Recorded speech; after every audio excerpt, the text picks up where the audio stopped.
anak kita, karena ada hadis Nabi, siapa yang meninggalkan 2 anak perempuan ahli ibadah, maka ibu bapaknya tidak disentuh api neraka. Guru saya mewasiatkan, nak, nanti kalau kau sudah menikah langsung buat anak perempuan 2, jangan dulu.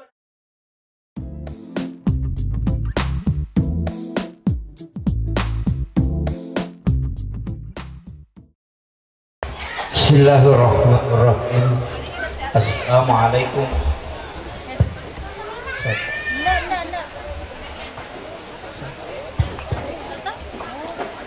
Bismillahirrahmanirrahim. Assalamualaikum warahmatullahi wabarakatuh. Alhamdulillah, alhamdulillahi rabbil alamin. Wassalatu wassalamu ala asyrafil anbiya'i wal mursalin sayyidina wa maulana wa habibina wa syafi'ina wa ala alihi wa ashabihi wa sahabatihi ajma'in. Faqad qala Allah ta'ala fi kitabihil karim wa huwa asdaqul qailin. A'udzu billahi minasyaitonir rajim. Bismillahirrahmanirrahim. Wa min ayatihi an khalaqa lakum min anfusikum azwaja litaskunu ilaiha wa ja'ala bainakum mawaddatan wa rahmah. Inna bi dzalika laayatin liqaumin yatafakkarun. Tidak terlalu jauh jaraknya, baik-baiknya barangkali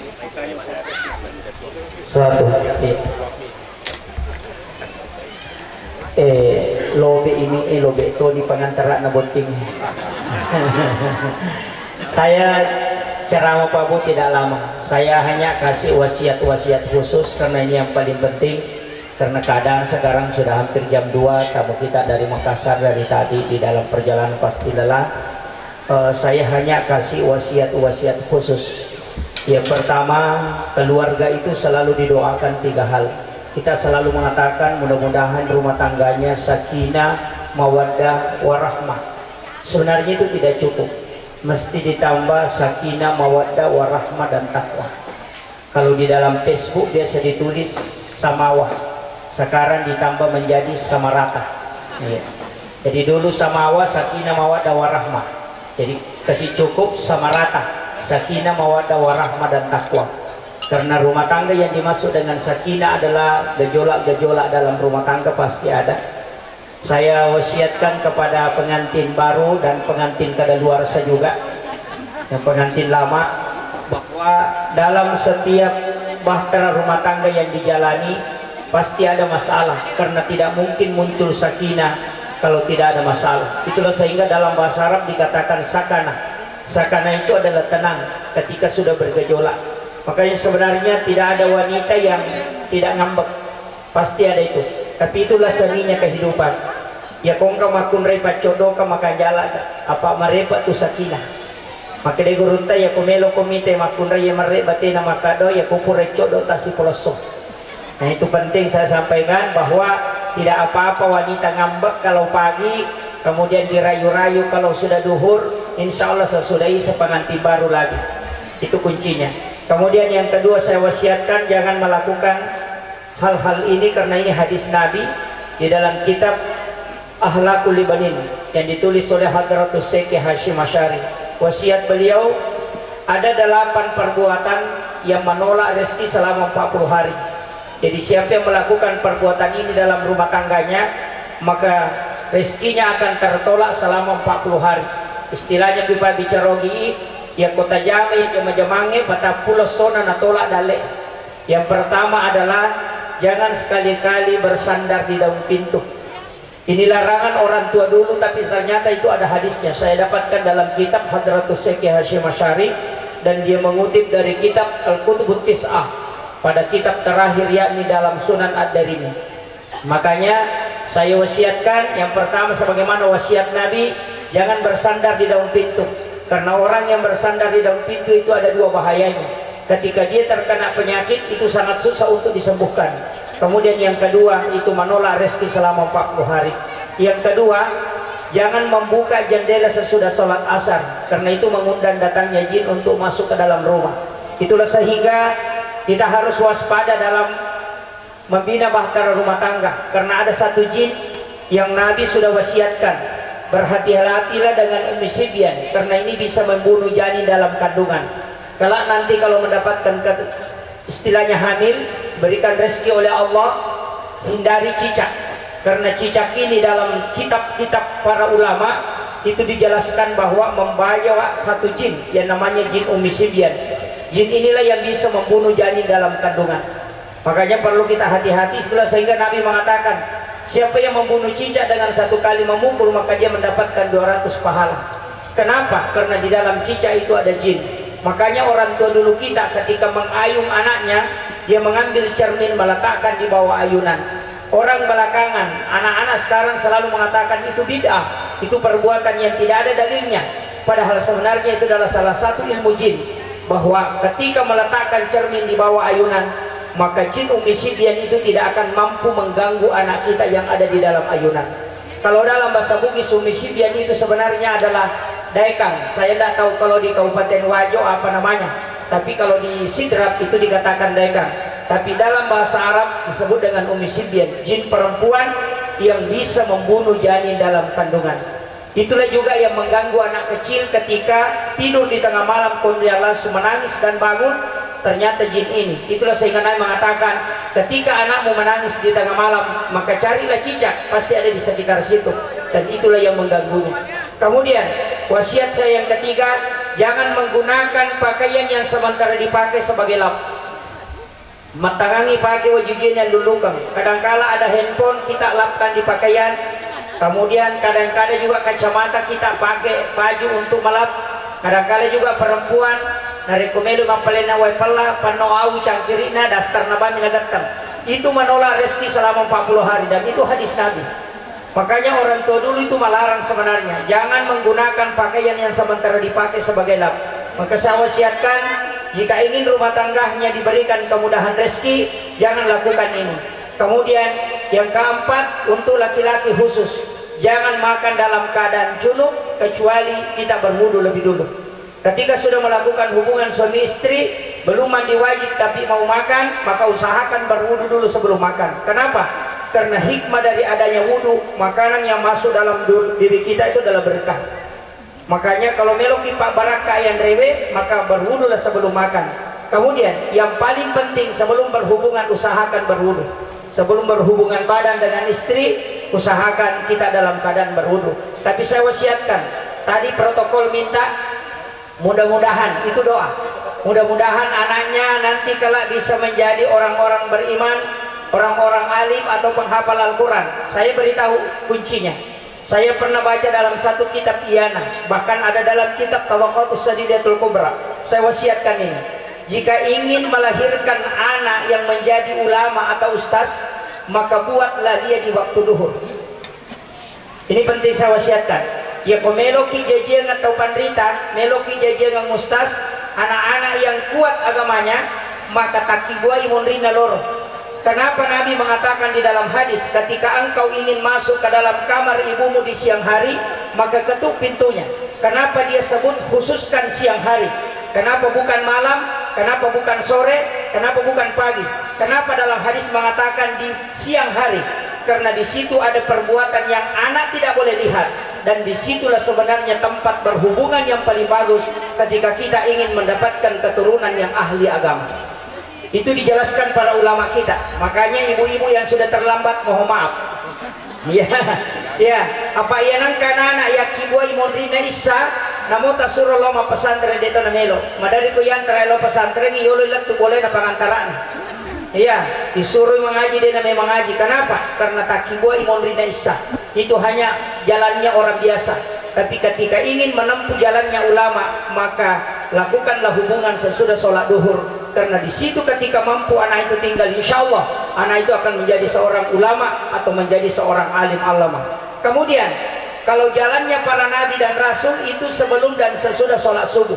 Jadi itu tandui unroma sitonganna ada dua yang bagus, tapi paling bagus satu. Pura Isya itu biasa-biasa. Sesudah sholat duhur itu ulama. Sesudah sholat subuh atau sebelum sholat subuh, maka itu jalannya para nabi. Iya dua unronge itulah yang paling bagus.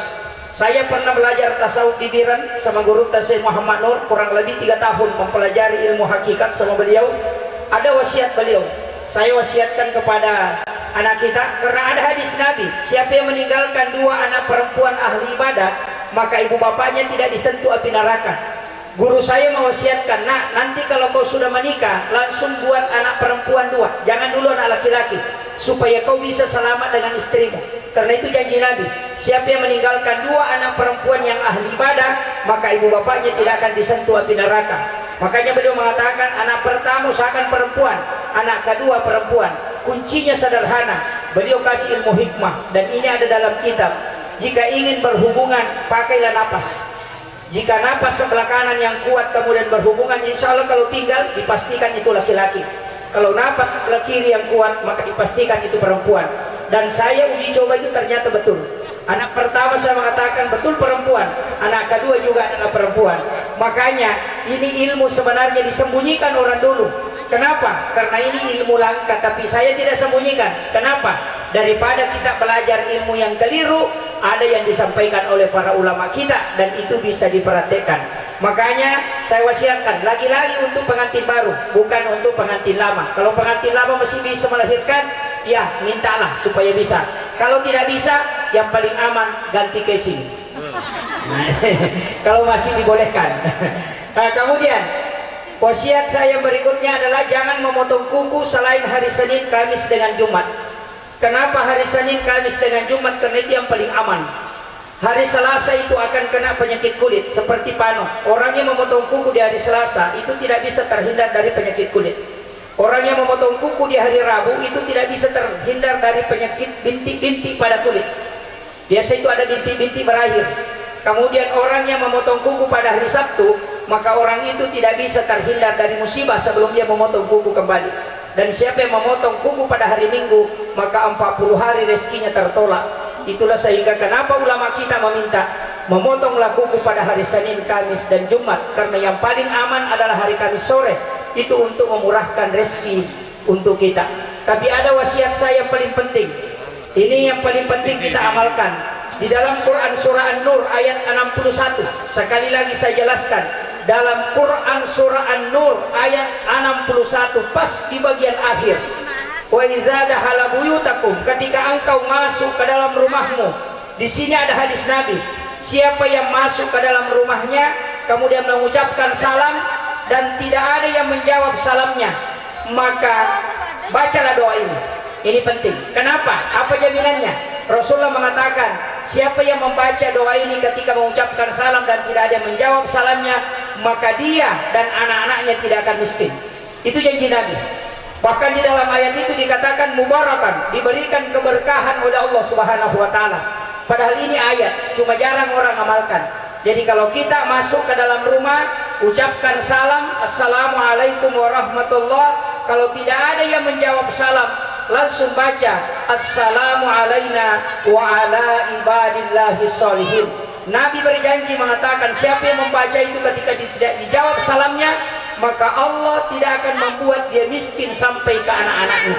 Itu barakan. Jadi tak apalah ero angka bonto ketahayan upure baca assalamu alayka ayyuhan nabi wa rahmatullahi wabarakatuh.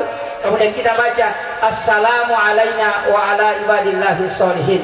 Kemudian wasiat saya yang keempat adalah jangan lupa ketika masuk ke kamar ucapkan salam. Karena mulai tadi ijab kabul yang sungguh sangat lancar. Pas tadi selesai ijab kabulnya, di situ ada jin 2. Untuk laki-laki itu sudah didampingi oleh jin namanya dasin. Orang biasa sebut dengan ad-dasin. Dasin untuk perempuan namanya dasimah. Jadi yang kita lihat sebenarnya adalah 2 pengantin ini itu sudah dikawal oleh jin. Karena setiap orang yang sudah menikah, jin ini diutus oleh iblis. Dan dia dijanjikan, ketika engkau mampu membuat orang ini berpisah, bercerai, maka saya akan memasang mahkota di kepalamu. Makanya saya wasiatkan, itu wasiat Nabi, setiap engkau masuk ke dalam kamar, bagi orang yang sudah bersuami istri, setiap tamak ke kamar dari sallallahu, supaya jin ini keluar dan tidak mengganggu orang yang ada di dalamnya. Ya kongka makunrei madari kopi ini demo pada giling, atau suami sudah beberapa kali minta tapi dia tidak dikasih karena mungkin merasa risih, sebenarnya itu adalah jin yang mengganggu, dasin yang mengganggu. Makanya untuk terhindar dari situ ucapkan salam ketika masuk ke dalam kamar, karena jin ini tidak pernah tinggalkan rumah, selalu tinggal di rumah. Kenapa? Biasa istri yang cantik di awal-awal, setelah 3 tahun 4 tahun sudah mulai tidak cantik lagi. Kadang-kala kita melihat dia manis di awal-awal, tapi lama-lama mulai hilang. Kenapa? Karena jin ini yang mempengaruhi kita. Makanya memang dia dijanji oleh ketuanya iblis, ketuanya jin yang namanya iblis, menjanji bahwa saya akan pasang mahkota di kepalamu ketika engkau mampu menceraikan dia. Makanya sekarang itu perlu kita hati-hati, karena ini tantangan. Kemudian berikutnya saya wasiatkan, ini paling penting juga, laki-laki itu tugasnya sebenarnya adalah bekerja, wanita lebih banyak berdoa. Saya wasiatkan Bu, ini rahasia yang saya pakai sebenarnya. Saya itu jarang sekali berdoa, kecuali hanya ada waktu-waktu tertentu. Kenapa? Saya lebih banyak menitip kepada istri. Suami-suami yang hadir pada sore hari ini, saya wasiatkan lebih banyaklah menitip doa sama istri, karena doa istri itu yang paling mustajabah, 3 kali lipat dibanding doa suami. Kita bisa melihat Soeharto itu hebat, tapi ketika Ibu Tin wafat itu langsung drop. Susilo Bambang Yudhoyono sampai hari ini tidak bisa bangkit. Kenapa? Setelah istrinya wafat. Habibie ketika Ibu Ainun wafat, dia tidak bisa bangkit. Maka kita lihat kenapa hampir semua pejabat yang hebat itu ada orang di belakangnya, dan siapa itu? Dia adalah istri yang lembut hatinya. Kenapa?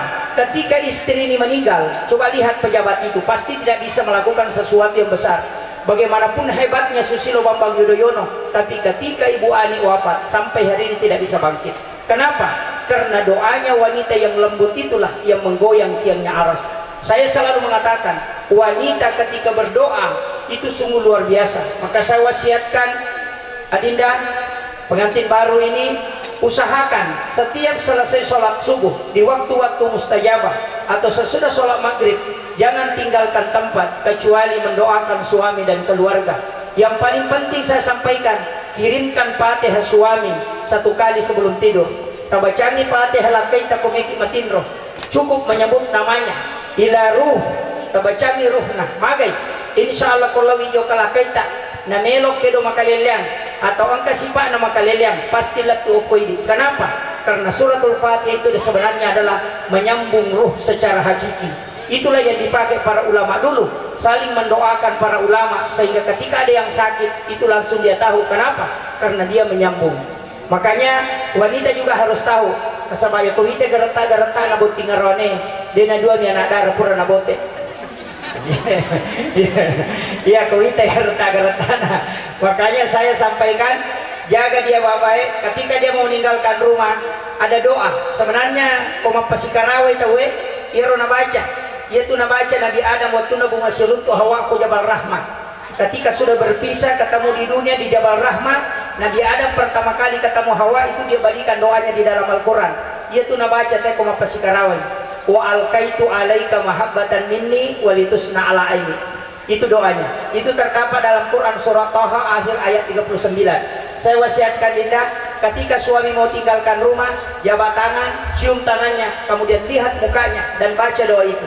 Wa alkaitu alaika mahabbatan minni walitusna ala aini. Insyaallah dena ka kita lah kaya, yaitu Pak Burana, supaya suami itu tidak kajili-jili. Ini penting. Insyaallah. Tapi sebenarnya mega rone kajili-jili gara-gara makunrai, magai. Dena makanja sarpisna. Apa itu rone dua uluna ya si uluna ya wah. Jagai uluna ya si aja nak kita, jagai uluna ya wah aja nak tama-tama. Pak mega makunrai maka seke, maka pini rakai ada mau pada jampangi. Padahal dalam ilmu psikologi, ketika laki-laki syahwatnya naik, otaknya itu tidak normal. Si tengah mematomi makan re, makanya madari kapau-pau, madari tanene kilo kantor, ini kilo galu, magai, angka nilau cedek ada talangi. Makanya itulah sehingga kenapa agama menjanjikan kepada wanita, siapa istri yang ikhlas melayani suami dan suaminya merasa puas, maka istri itu diberikan ganjaran pahala sebagaimana orang melaksanakan ibadah umrah 1 kali. Makanya pengantin laki-laki pintar ya, kasih tahu istrinya, bilang saya mau pergi umrah gratis. Insya Allah dikasih cepat. Akhirul kalam, wallahul muwaffiq ila aqwamit thoriq, nasr minallahi wa fathun qarib wa basyiril mu'minin. Assalamualaikum warahmatullahi wabarakatuh. Allahumma salli wa sallim ala sayyidina Muhammadin wa ala ali sayyidina Muhammad. Allahumma anta rabbi la ilaha illa anta rabbul arsyil azim, rabbu khaliqa kulla syai', rabbullahu samadu lam yalid wa lam yulad wa lam yakul lahu kufuwan ahad. Allahumma antas salam wa minkas salam wa ilaika ya'udu salam wa dahinal jannata daras salam. Tabarakta rabbana wa ta'alaita ya sal jalali wal ikram. Allahul ladzi la yadurru ma'asmihi syai'un fil ardi wala fis samai wa huwas samiul alim. Allahumma inna na'udzubika min ta'un, Allahumma inna na'udzubika min qurun. Allahumma ya rabbuna ya rabbul arsyil azim, ya rabbu khaliqa kulla syai'. Kepada pasangan yang sementara duduk di pelaminan, ya Allah, kuatkan hatinya dengan cinta dan kasih sayang kepada suaminya, ya Allah. Kuatkan hatinya dan kasih sayang kepada Nabi Muhammad sallallahu alaihi wasallam, ya Allah. Dekatkan kalbunya di dalam rumahmu, ya Allah. Kuatkan ikatan pernikahan dan kasih sayangnya hingga hari yang kau tetapkan, ya Allah. Rahmati ya Allah, jauhkan ia dari segala musibah dan bala, ya Allah. Jauhkan ia dari segala fitnah dunia, ya Allah. Karuniakan ia, ya Allah, dengan keturunan yang soleh dan solehah, ya Allah, yang bisa menenangkan hatinya, ya Allah, dan menjadi penghibur di dalam kehidupannya, ya Allah.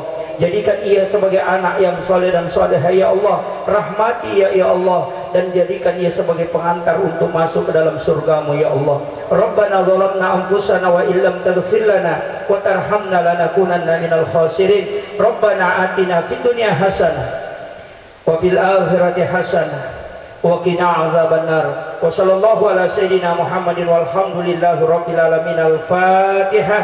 Bismillahirrahmanirrahim.